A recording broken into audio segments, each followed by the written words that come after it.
How did the vast range of knowledge and ideas that developed across the broad Islamic world travel into Europe? How did the works of figures such as the Persian polymath Ibn Abdullah ibn Sina, known in Latin as Avicenna, or the writings of the jurist and philosopher from Cordoba, Muhammad ibn Ahmad ibn Rushd, known as Averroes, end up on curriculum lists in the universities of Bologna, Paris, and Oxford? These are the questions that guide this section on translating knowledge. But I want us to begin not in Baghdad, Cairo, or al-Andalus, but in Canterbury. In the Canterbury Tales, the frame-tale narrative poem by the late 14th century English poet Geoffrey Chaucer, we find a number of Arab, Persian, and North African figures named in the general prologue. In a section that explains the pilgrim physician, so the pilgrim doctor, his credentials.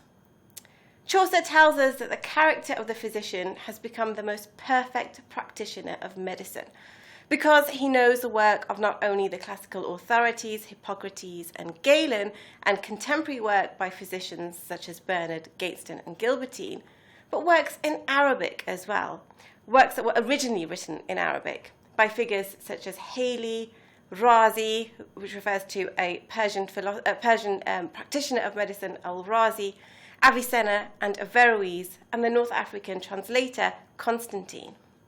In modern English, the lines read as follows. He knew well the ancient Asclepios and Deisocorides and also Rufus, ancient Hippocrates, Haley and Galen, Serapion, Razi and Avicenna, Averroes, Damascus and Constantine, Bernard, Gateston and Gilbertine. So how and why did Chaucer, writing in London in the late 14th century, include such a broad range of figures whose writings were all rooted in the Islamic world in his poetry? And how did the works of al-Razi or Avicenna find their way into northern and western Europe?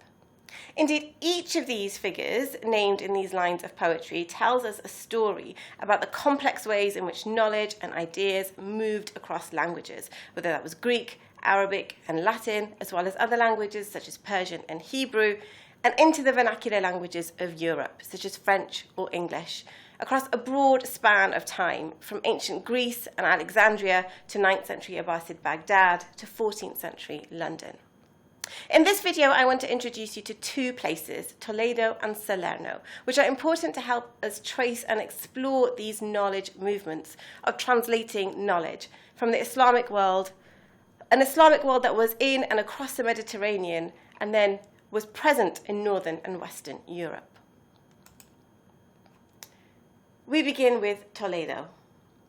In 1187, the Englishman Daniel of Morley dismissed the University of Paris as a place of learning. Instead, he said he'd rather travel and learn from the wisest philosophers in the world who were based in Toledo. Why was Daniel of Morley so interested in going to Toledo? And who is he referring to as the wisest philosophers in the world? The answer to these questions is relatively simple. Daniel was drawn to Toledo, which by the 12th century was under Christian control after its capture by Alfonso VI, the so-called king of two religions, in 1085, because it was a place where he could gain access to Arabic material, commentaries, treatises, and translations of the Aristotelian corpus, a minority of which was translated into Latin. This material, along with a sizable number of Arabic works on mathematics and astronomy, including Ptolemy's Almagest, and a smaller number of medical works, had been available in Umayyad al-Andalus for a little while. The earliest astronomical mathematical tables by al-Khwarizmi, the mathematician from Baghdad, had made their way to Cordoba by the 10th century and were adapted to al-Andalus by the renowned scholar Maslama al-Madriti and his pupil Ibn al-Safar in 978. These astronomical tables were then brought to England in 1140 by Adelard of Bath.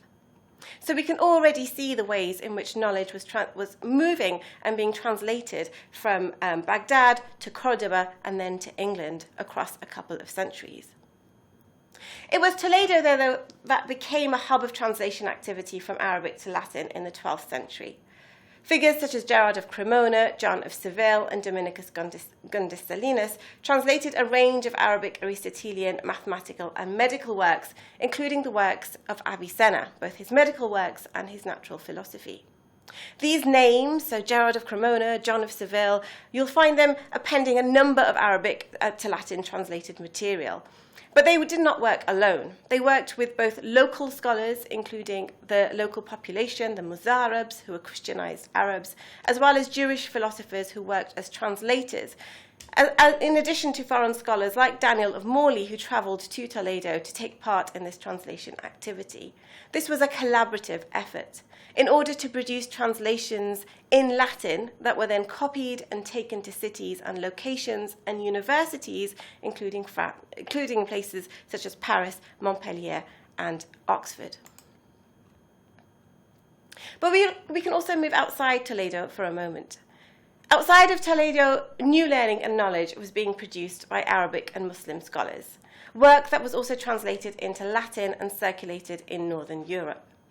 In Cordoba, the jurist and philosopher Abu al-Walid Muhammad ibn Ahmed ibn Rushd, known as Averroes, produced a series of commentaries on Aristotle's natural philosophy, which he divided into the short, middle, and long commentaries. He finished these translations in 1190, and within 50 years of their production, they were being translated into Latin by figures such as Michael Scott, Herman of Carinthia, and William of Luna.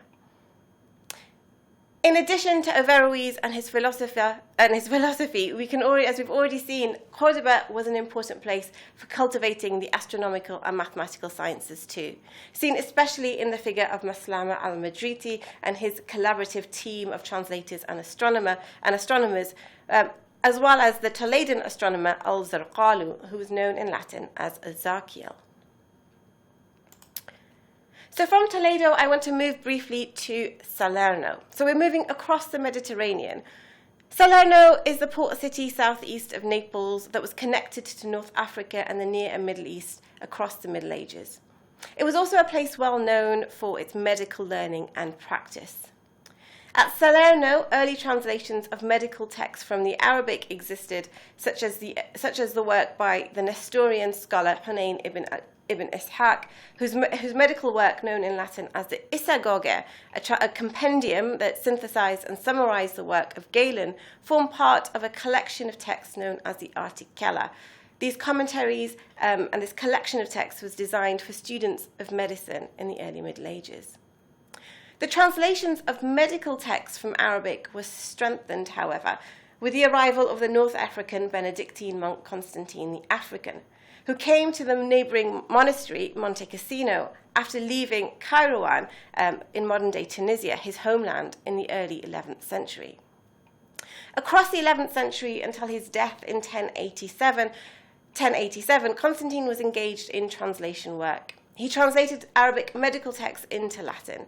This includes a series of Arabic compendia and medical encyclopedia, including one by somebody called Ali ibn al-Abbas al-Majusi, who wrote a complete book of medical art, which was translated and renamed in Latin as the Pantegni, and another Arabic scholar known as Ibn al-Jazar, who wrote a text that compiled diseases from head to toe and was known as the Provisions for the Traveller and the Nourishment for the Sedentary, that was translated into Latin as a Viaticum Peregrinantis. Constantine's translations were also disseminated widely and were also found on university curriculum. And he himself became renowned as a medical authority, which is what we see on the screen here, this image of Constantine checking people's urine. What I've provided here with both Toledo and Salerno is just a snapshot of the complex and rich ways that knowledge was translated and circulated from Arabic into Latin. There's much more that could be said and taken into consideration. This includes a range of languages involved here, not only Arabic, but as I've said, Persian and Hebrew, and many other places, including Norman Sicily, Crusader Hell Antioch, and Pisa, places that also saw contact and transmission and translation of knowledge, as well as the vast range of people who were involved in the translation work and its later distribution and circulation. I want to end, however, with some poetry because that's how we began. Poetry is a crucial and interesting way of thinking about translating knowledge, because it's a way of thinking about the circulation of ideas, text, and knowledge that reached a wide range of audiences.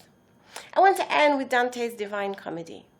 In Inferno 4, the circle of virtuous pagans, Dante places Avicenna, Averroes, as well as the Ayyubid Sultan Saladin into this circle, where they sit in a philosophic family headed by Aristotle.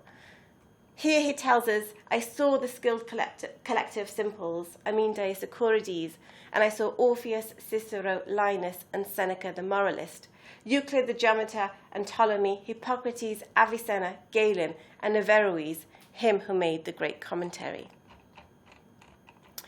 Here, just like in Chaucer's physician's list of authorities, Dante acknowledges Avicenna and Averroes' philosophical prowess here, and they're placed in company with classical authorities. And particular reverence is given to the Andalusi philosopher Averroes, who he comments on as being the great commentator. Averroes, que el gran commento feo, him who made the great commentary. Thank you.